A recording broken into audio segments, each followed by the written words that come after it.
I got my mistress pregnant. We need to break up. That's how my husband Camille apologized to me in such a flippant manner. I was dumbfounded, and my affection for him ran out. It was exactly 6 months ago. Is the mistress someone I know? Yeah, it's Kyra. Remember meeting her again at Alice's wedding reception. Since then, my husband seemed completely unashamed. Alice's wedding was the year before last. So, you've been cheating for over a year? Alice was a college classmate of mine, and the mistress, Kyra, was a junior who 2 years behind me. She was in the same research group as Alice, and we played tennis together in college, so I remember her well. She was nicknamed Little Devil behind her back, and was quite famous in a way. Huh. Oh, is that so? Time flies when you get older. My husband just laughed it off. What on earth is he thinking? I can't understand him at all. I'm Viola, 30 years old. I met my husband in the college tennis club. Despite him being 5 years older at 35, the reason he knew me was that he was an alumnus who often showed up. He loved happy hours, had lots of friends, and was friendly with everyone. He took great care of the freshmen and was a kind person. I only realized that it was limited to girls after we started dating. I was made to cry many times due to his cheating habits back then, but I loved him and married him right after graduation. But once I started working, I got to know the real him, or rather, his useless side. The reason he frequently appeared in the tennis club's clubhouse, acting all high and mighty with the juniors, was that he was completely ignored by his peers. The truth was that he was so incompetent at his job that he wasn't given any serious responsibilities, so he had a lot of free time. Even now, there is no prospect of a raise or promotion. He's just a pretentious good-for-nothing who can't do his job or household chores. He is utterly useless. I tried various things to change my husband after we got married, but his refusal to change made me give up. The reason I hadn't divorced him was not just that work was busy and it was a hassle, but also because his parents were good people, a reason that had nothing to do with my husband himself. So, look, we need to split up quickly because of the baby coming. You can have this apartment, and I'll leave. That's the end of it, okay? I was taken aback with his careless words, and my husband with a sly grin. What? No way. Let's part ways cleanly. This is not a good opportunity. As I neared my 40s, I started wanting a child.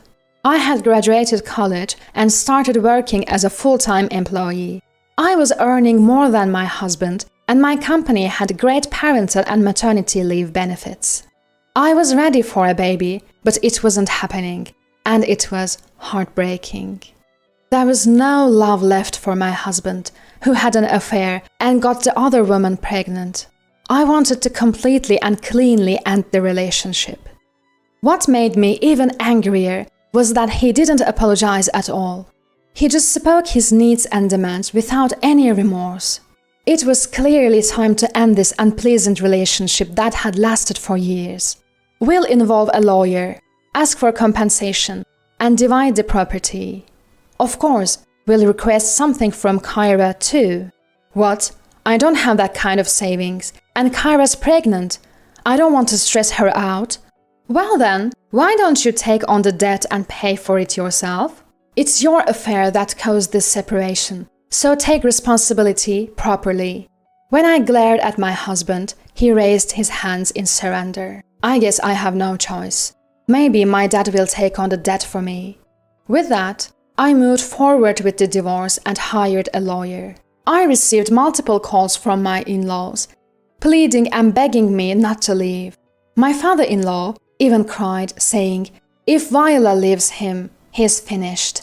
And my mother-in-law begged, "Please reconsider, Viola. I love you like my own daughter." But I couldn't go back. After revealing everything about my husband's constant infidelity and laziness at home, even they finally understood. "We are truly sorry," they said, bowing their heads in shame. They even paid the compensation in a lump sum on behalf of my husband, who had no savings. They made him promise never to ask for their help with that again and to repay them promptly. I still can't understand how such a careless and irresponsible man came from such decent and responsible parents. I'm going back to my parents' house. The divorce process, which I had thought would be a hassle, was over before I knew it. I returned to my recently relocated family home, and half a year passed by. I had stopped thinking about my ex-husband, busy with work on weekdays and cleaning the house on weekends. I received a call from my best friend, Alice. Alice was furious from the start. "Viola, did you know? Your ex-husband Camille and Kyra, they are living in a new high-rise apartment and bragging about it everywhere. Kyra just called me for a baby shower party. The presents have to be over $100 and the participant fee is $100 too. It's insane, right?" she yelled. I didn't know that Kyra had given birth, and I didn't understand why she had even contacted Alice. My ex-husband knew it, and so did Kyra. They both knew that Alice is my best friend. Why would Kyra even invite Alice? She must know that Alice would tell me everything. When I said this hesitantly, Alice's anger erupted even more. "She did it on purpose. On purpose.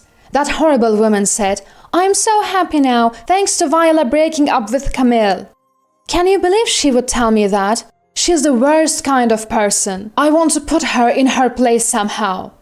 Little devil from our student days has finally grown into a demon, hasn't she? In college, Kyra was a bad woman, meddling with the men of happy couples. Even if couples fought because of her, she kept a calm face. "If they break up just because another girl shows interest, it's not true love, right? They'll break up eventually anyway. So, what's the big deal?" she would say, stretching her words in a saccharine voice, smirking. I pitied her, thinking she had never truly loved anyone, but I wasn't naive enough to get involved with her. I decided to keep my distance. For now, I didn't care about Kyra. There was something else I couldn't ignore. Alice, speaking of which, there's only one newly built high-rise apartment building, right? Did you hear when they moved in, or anything? I've never met them. Alice quickly answered. Apparently, it was very recently. They were bragging about getting in luckily because a spot opened up. It seemed someone who bought a new high-rise apartment had to relocate for work and had put it back on the market without moving in. I see. That makes sense then. Viola, your moving day is this Sunday, right? The baby shower party is on Saturday. So, you only have to be careful for one day. There are plenty of elevators, and the entrances might be even different. You're right, we haven't met so far, so it should be fine. Alice and I laughed together, but an unexpected situation still occurred. On Saturday, I ran into my ex-husband and Kyra in the first-floor elevator hall. My ex and Kyra were getting off the elevator, and I was waiting for it. Our eyes met perfectly, and there was no escape. "Hey, Viola, what are you doing here?" My ex-husband was the first to speak. Then Kyra chimed in. "Viola, are you here to celebrate with us? You wanted to see our adorable baby, didn't you?" Her voice was bright and sweet, her face smiling, but her eyes weren't laughing at all. "What? Seriously? You came to participate without an invitation? To observe? To see the high-rise apartment? Or our prince?" Hearing the baby referred to as baby and prince was irritating. "That's not it. I was just waiting for the elevator," I said, consciously, switching to a polite tone midway. Camille was my ex, but now a stranger, and I didn't want to cause a scene here. "Huh? So you're planning to come to my house after all? You are so silly, Viola. Stop being so stubborn. You're probably just jealous that we live in a super luxurious high-rise apartment and that our adorable prince was born. You still love me and feel lonely, don't you? Just admit it, you wanted to see me again. Viola, that's not acceptable. No matter how much you love Camille, I'm the one he's married to now. It's a crime to barge into our home uninvited. Jealous, are you? Kyra, you're really cute. So sorry, Viola, but Kyra and our prince are my priority now. So you're not welcome here.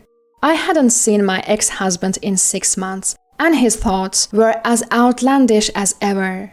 Kyra also seemed completely incomprehensible. My cheating ex-husband and his new lover were a perfect match in a way. I regretted wasting my precious 20s on my ex-husband. I'm utterly ashamed of having dated and married Camille. I wish to bury those memories in darkness. I should have left him sooner. I had not made excuses and just broken up with him. I wouldn't have had to listen to this nonsense from my ex-husband and his lover. I was shocked, but my words seemed to have struck a nerve with my ex-husband. What's that? You're really lacking the charm. Learn from Kyra. Even her jealousy is cute. She's just giving birth, but still takes the effort to look stylish for me. Don't you think she's admirable? Aren't you embarrassed to be wearing such cheap clothes and no makeup? Not embarrassed at all. I was just going to the grocery store. I was wearing a simple white t-shirt and jeans. They weren't ragged, but they were clean. That's exactly the problem. That's why I grew tired of you. Enough already. We have nothing to do with each other. Just go home. Annoyed by my indifferent tone, my ex-husband waved his hand as if shooing a dog or cat. No, this is my house, actually. That's why I was waiting for the elevator. What? Seriously? You're lying, right? Viola, that joke isn't funny at all. Seeing their unbelieving expressions, I had no choice but to explain. I've been living with my parents in this high-rise apartment for 6 months now. My father was approached by the salespeople when there was talk of selling the land he owns here. They told him that living in a high-rise would be more convenient than a single-family home, especially as he's getting older. But it's not like the entire grounds of the high-rise was our land, it was just a part of it. Still, enough money came in from selling in. And during the negotiations, we were able to move into one of the higher floors for much less than market value. What? You are landowners with that much money? If I'd known, I wouldn't have broken up with you. Give me back the compensation money. There was no need for a property settlement, was there? That's a separate matter. The compensation was a result of your affair, and the property settlement was a settlement between us as a married couple. I sighed. Glancing at Kyra, who was mumbling to herself without saying anything, I caught, I can't believe Viola is living in a high-rise. I thought I had totally won. Kyra glared at me and said, But Viola, you don't have a baby or a loving darling, do you? I haven't lost yet. Look, I was never competing with you, Kyra. I'm actually thankful to you for giving me the opportunity to break up with Camille. Oh, and I'm moving out of my house tomorrow, so I don't think we'll see each other again. What? Why? You just moved into a high-rise. Both were surprised, but I shrugged. Maybe it's a matter of different values. It just wasn't a good fit for my family. I found living in a high-rise wasn't suitable for hanging laundry outside. There are no balconies on the higher floors for safety, and only some windows can be opened. It wasn't suitable for my mother and me, who want to dry our laundry and bedding in the natural sunlight and wind without using a dryer. Plus, the sunlight was intense, and it was too hot even with the air conditioning on. It shakes quite a bit even with a magnitude 3 earthquake. Apparently, the building is designed to sway to prevent collapse, and the higher floors shake more. It was terrifying. Most stressful of all was the daily elevator ride. It gets pretty crowded during the morning commute, and it takes time since it stops on each floor.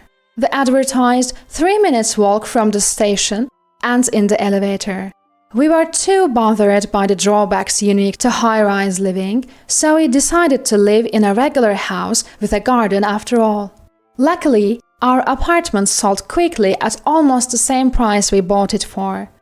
As I briefly explained, both my ex-husband and Kyra grinned. "Oh, so we'll never see each other again. So, a high-rise wasn't suitable for commoners like you. It's more suited for an elite celebrity family like mine." I couldn't understand how he came to that conclusion, but one thing became clear. What I grew to hate and gave up on was that part of you. Pretentious, but with no real ability to back it up. Unwilling to change or make an effort. I became utterly fed up with you. But it's okay now. You're unfixable. So, goodbye. I repeated my ex-husband's words, giving them right back to him. Stepping into the just-arrived elevator, I glanced at Kyra, who's glaring at my astonished ex-husband and me. Right before the doors close, I add one final remark. "By the way, are you sure the child is really yours?" "What do you mean?" My ex-husband looks at me, utterly confused. "I mean exactly what I said." "Right, Kyra? You know what I mean, don't you?" The doors closed then, so I don't know what happened next. In reality, when we were struggling to have a child, I underwent tests at the gynecologist's, and the results showed no problem on my end. So I started to wonder if the problem was with my husband, but he refused to get tested. That's why I left that insinuating comment. After that, I heard a story from a mutual friend who went to Kyra's baby shower. Despite bragging about living in a high-rise apartment, my ex-husband had been living on the 3rd floor. Plus, despite demanding expensive gifts and participant fees, the only food served were cheap snacks from the grocery store. When a friend softly complained, Kyra reportedly exploded, saying, "You should be grateful to see my baby up close and pay the money, of course." The atmosphere quickly became tense, and even though my ex-husband tried to mediate, things escalated into a massive fight between him and Kyra, resulting in a total mess. All thanks in part to my earlier cryptic remark. It seems my ex-husband and Kyra had moved into a high-rise, but life was tough, and they were trying to swindle money from their friends by fabricating reasons. Apparently, my ex-husband let it slip, and their friends were furious and left. As for me, I successfully moved into a single-family house with a garden and started living with my family. Recently, I began keeping an adorable kitten. Our former high-rise had been found to have significant defects and illegal construction methods, and it's been in the news every day. Now, even if they want to sell, they can't. We talked as a family and concluded that maybe we were surprisingly lucky. I'm very happy now. My ties with my husband are severed, and I've achieved peaceful days. On a day off in the afternoon, as I fold the completely dry laundry, my kitten sometimes falls asleep on the clothes. Seeing that adorable sleeping face, I think to myself, today was another good day.